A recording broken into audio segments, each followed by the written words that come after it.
فەرمەڕێبی بەڵێ بەخێر بن پەرست پێم بڵێ لێ بپرسە بڵێ بزانێت چۆن بوو کە فکری ئەوەی بۆ دروست بوو کتێبێک سەبارەت بۆ شێوەیە بنووسێ. So basically he says, how did you come up with the idea like writing a book about Kirkuk where you were a foreign? I had the chance to visit Kirkuk 2008 when I was in Hawler and someone took me here. أو كاتيك صار 2008 هلكي بورخصة وهاد بو كردستان مالين هولير. And I saw that this is something very special place. ودوي أوا بوم دركوت كشتكي تايبتها نمشينا. And when I returned home, I tried to find information, but I didn't find any book, so I started to collect information. وكاتيك جرامة ومال ويستم زانياري كوب كم لسر أمشينا بابلين تايبتي أمشينا بلام هيج سرتاويق نبو بريارم دا يعني بابلين بخوم كتير ويستم And 2019, this book was published in English, and this autumn in Kurdish. ولسالي 2019 كتابك تشاب كرا بإنجليزي وباشن بهمهنجي خاتو لنجا كرا بكرديش. It took very long time, but I have written much to finish newspapers about Kirkuk.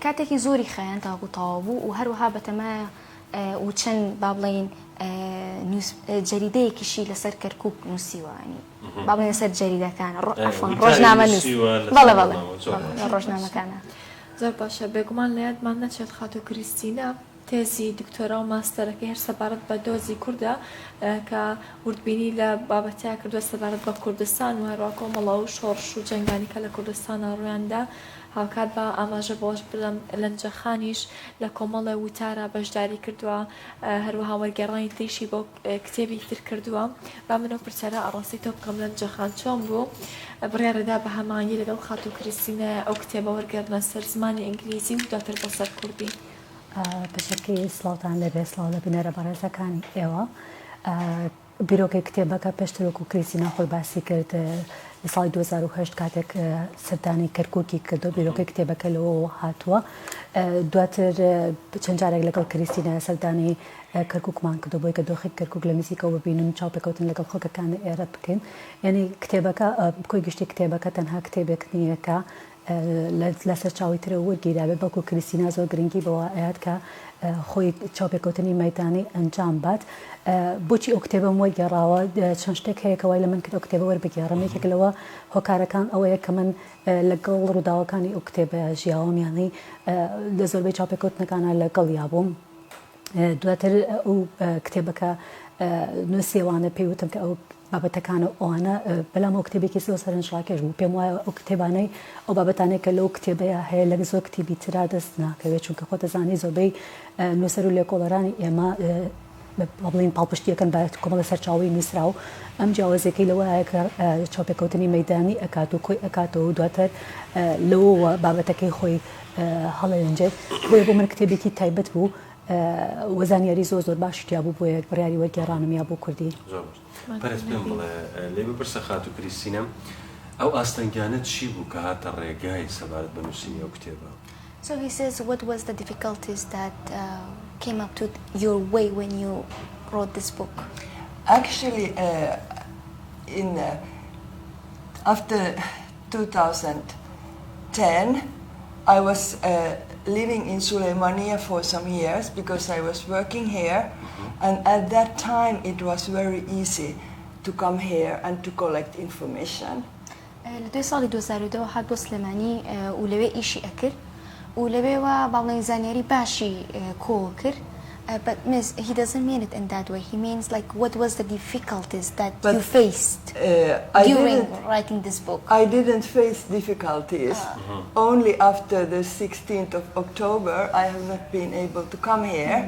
But before that there were no difficulties and so many people helped me. ئەڵێ هیچ ئاستەنگیەک نەبوو لەوەی کە لە کاتی نووسینیم کتێبێ و زۆر خەڵک یارمەتیمیاندا سەبارەت بە بابڵین کۆکردنەوەی داتا و زانیاریەکان بەڵام تەنها لەو کاتەیە کێشەی بۆ دروست بووە لە دوای ڕووداوەکانی دوای باڵین 16 ئۆکتۆبەر و ئەمانە کە ئەوش نیتوانێت بێ بۆ کەرکووک سەردانی کەرکووکات. But one difficult thing which I didn't understand at the beginning is that how complicated this issue is. So that was a surprise for me. الله تاكا بالي أستنجي أو بوك اشتكان زور آلوز بونا يعني بعام جملة وضعك أو باردو خسياسي لو رونيو. زۆر باشە لەنجە خان دواترم پرسیارەش ئاڕاستی خەتە کریسیاناکەین شاری کەرکووک شارێکی کێشە لەسرە فرانەتەوەیە فرە ڕەنگە فرە ئایدایە ئەم بابەتەتان چۆن لە کتێبەکەدا ئاماژە پێداوە خوددایە باستان لێوە کردووە کتێبەکە زیاتر چ بابەتێکی تیادا وروژاوە کە لە شاری کەرکووک دیارە و جێگی سەرنجە کتێبەکە زۆر بە نەرمەی نووسراوە بۆ زمانە زەبرە نووسراوە کە کتێبەکانی ئێمە زۆر بەیان کاری لەسەر ئەەکەن بەشێکی گرنگی ئەوەیە کە ئەمە نووسەرێکی فنلندیە نووسەرێکە لە دەرەوە ئێمە هاتوو کە ڕووداوەکان ئەنووسێتەوە بۆ ئەو گرنگ نیە چ لایەنەیەک چی ئەڵێت بۆ ئەو گرنگە کە ڕاستیەکان وەکو خۆی بگەێنێت ئێمە لە کتێبەکەیە زۆر بە میان ڕەوانە قسەمان لەسەر دۆخی کەرکووک کردەوە پێمان وایە کە کەرکووک وەکو هەتا تێکستە کوردیەکە کەڤەری کتێبەکەمان ڕسمی ئەڵماسێکی لەسەرە چونکە بۆ ئێمە کەرکووک وەکو ئەڵماسێک وایە لە تەواوی جیهانەوە تەواوی ناوچەکەشا بە تایبەتی لەبەرەوە ئێمە وەمان بیر لێ کردوتەوە کە کەرکووک و ئەڵماسە چۆن چەند ڕەنگێکی جیاواز لە ناو ئەڵماسا هەیە و دواتر هەمویان پێکەوە ئەڵماسێک دروست ئەەکەن نەتەوەکانی ناو کەرکووکیش هەمان شتە دینەکانی ناو کەرکووکیش هەمان شتە و هەروەها هەموو ئەو شتانەی ترکە لە ناو کەرکووک فرە ڕەنگێکی یاوە بە ناو کەرکووک و ئێمە پێی ئەڵین عێراقێکی بچووک کراوە چکە قومان زانین کورد و تورکمان و عەرەب و کەمانە تەوایەتەکانی تر هەمووی لە ناو کەرکووکە ئەژین پێمان وایە وەکو ئەو ئەڵماسە وایە کە هەمویان بەیەکەوە ئەتوانن پێکهاتێکی جوانی ناو کەرکووک پێشان بن زۆر باشە ئەو پرسیارە لەوش بکەین ئەتوانین پرسیارش ئاڕاستی ئەو بکەین بابەتەکە بابەتی کەرکووک تۆزە بابەتێکی هەستیارە فرانەتەوەیە فرە ئایدایە چۆن لە کتێبەکەدا باسی لێوە کە بێ خود چ ڕاهەندێکی زیاتر خستۆتە ناوەڕۆژی کتێبەکەش چییە بڵێ باسیەوە So basically she says like as you know the situation in Kirkuk is very complex because it has like multiple nations, ideas, religions also. So like from ناوەڕۆژی کتێبەکە what is basically based on this what is the content of the book? I come from Finland and Finland is the country of great diplomacy. I'm not a diplomat, but I have this mentality even in my writing. قالت لبري من خم لفنلندا ولفنلندا بابلين بعم ولاتكي دبلوماسي بابلين أو لعنة سياسية كجرتيانة تبر دبلوماسية الله مخوم كسيكي أو إني بلي شعر زابد لو بواري بطاطي بلام أو بابلين أقليتي هي كلقل أقليتي دبلوماسي وديمقراطية أقولجه. I think that having many cultures and many languages and many religions, it's a very rich culture, very rich city. So Kirkuk should be proud of this. الله يبارك روش نازي بوكا كاتشن فرنتوي وفرا ايديا امشتانا لبري اما بمعنى دولمان بوني شاركت. And before Saddam's time, so all the components were living together without any problems. So this should be the target. وهمو ما بيكو بيجين ببي هيك كشيك وابي ام امانجي. To return. بڵێ کتێبەکە بە شێش گشتی باسی چیەکە ناوەڕۆژی کتێبەکە. So basically he says like generally speaking what does it talk about? I have written this to the Finnish and European audience. Okay. So I explain the background that there are three components, okay. Kurds, Arabs and Turkmen. Okay. And then I explain what happened after the fall of Saddam in Iraq, how Daesh and other problems بس exist. لسر باكراوند كركوك بابلين دابش كروبو سيب بنتينا بابلين سي باش كسي باش لدانشتوان كي كرد عرب تركمان وباسي اوكا يعني شلون ام نتوانا بيكو اجينو وهروها لدواي روخاني رجيمي بعثي صدام باسي اوكا دوخي كركوك بروشي And then then I expressed like my wish to peaceful negotiating. ودو أوا چۆن بڵێ ئەوەی دەربڕیوە لە ناو کتێبەکەیە کە چۆن ئەوێت ئاشتی قرار بکات لە کەرکووک. سەقامگیر بێت لەنجە خان سەبارەت بە ناونیشانی کتێبەکە کەرکووک شاری ئاگرا چۆن بۆ ئەم ناونیشانتان هەڵبژارد تۆ ئاماژە بۆدا کە کتێبەکە بە زمانێکی زۆر نەرم زۆر سادە نووسراوە بە جۆرەکە گەر خوێنەر بیخوێنێتەوە هەست بە ئارامی بکات کە لە شارەکەیان نەژیا بێت. باشە سەبارەت بە ناونیشانەکەی ئاگر بەڵێسە نییە؟ کەرکووک شاری ئاگر ئەوە ناونیشانی کریسینەیە بۆ کتێبەکەی دایناوە حەزەکەم پرسیارە لە خۆی بکەن هەچە من وەڵامەکەی ئەزانم کە بۆچی ئەوەی داناوە بەس باشترە لە خۆی بپرسن کە بۆچی ئەو ناونیشانەی هەڵبژاردوو بۆ کتێبەکە.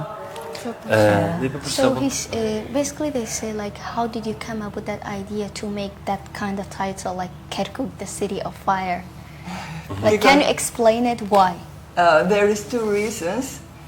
First, when I traveled many times from Hawler to Suleymania via this Kirkuk road, I can see a big fire from the bus window. یەکەم هۆکار ئەوەیە دوو هۆکارە و یەکێک لە هۆکارەکانەوەیە کە ئەڵێ هەر کاتێک کە ویست بێتم لە هەولێرەوە بەرەو سلێمانی بڕۆم کە بە ڕێگەی کەرکووکە ڕۆشتومە بڵەسێکم بینە یارمەبەستی بابا گورگور. Yeah, Baba Gurgur. Yes. There is so many fires. ئەڵێ زۆر ئەها ئاگرم بینی ئاگرێکی بەهێژە شتێ نامۆ بووە بۆ. But Kirkuk, there is the second reason is that Kirkuk has lots of tension. And there is many foreign terrorist group here, and Kirkuk can explore and become a big fire. وەکێک لە هۆکارەکانی ترەوەیە هەستەکات کە باڵین تەرکیزێکی زۆر لەسەر ئەم شارەیە و لەلایەن چەندین ڕێکخرا و لایەنی تیرۆریستیەوە چەندین جارویستیانە بیکەن بە ئامانج و هەستەکانی ئەمە خۆی ئەم تایتڵە ڕەنگەداتەوە لە شار. بڵێ چیرۆکی ئەو وێنەیە چییە کاتی شەڕی داعشە بڵێ ئەوە چۆن بوو؟ Miss, what is the story behind this photo? Like, was it in IS or IS's war, or like, what is the story behind this? I have been following sometimes terrorist operations during this time when American army was here. So I went with the Kirkuk police, for example, to Tikrit, to a terrorist operation. ئەو کاتێک کە باڵین هێزە ئەمریکەکان لەوێ بوونە ئەم لەگەڵیانە ڕۆشتووە و and then like what was the reason that you went? I wanted to see as a journalist. I write to Finnish newspapers. ئەم خۆی ڕۆژنامە نووسە و ویستێتی وەسعەکە باڵین لە نزیکەوە ببینێت وەکو ڕۆژنامە نووسەک. زۆر باشە بێگومان لەیادمان نەچێت بۆ ئێوارەش لە ساڵنی شەقامی جمهوری لە کۆڕێکی شایستەدا نەساندنی زیاتر و گفتوگۆی زیاتر سەبارەت بە کتێبەکە ئەکرێت کاتی ئێمە بە کۆتایی هات حەزمانە کرد گفتوگۆی زیاترکەین. سپاس بۆ میوانداریتان بۆ هەرێکتان ماندوو بوون بۆ ئێوارە ئەتوانن میوانداریمان بکەن و بە دیداریان شاد بنەوە هەر پرسیار و سەرنجێکیشتانەی لەسەر کتێبەکە بیخەنەڕۆ تاوای بڕگە بابەتەکانی ئەمڕۆمان پێشکەش کردن هەتا سبەینێ بە هیوای کاتێکی خۆش و دیدارێکی شاد بۆ ئێوە.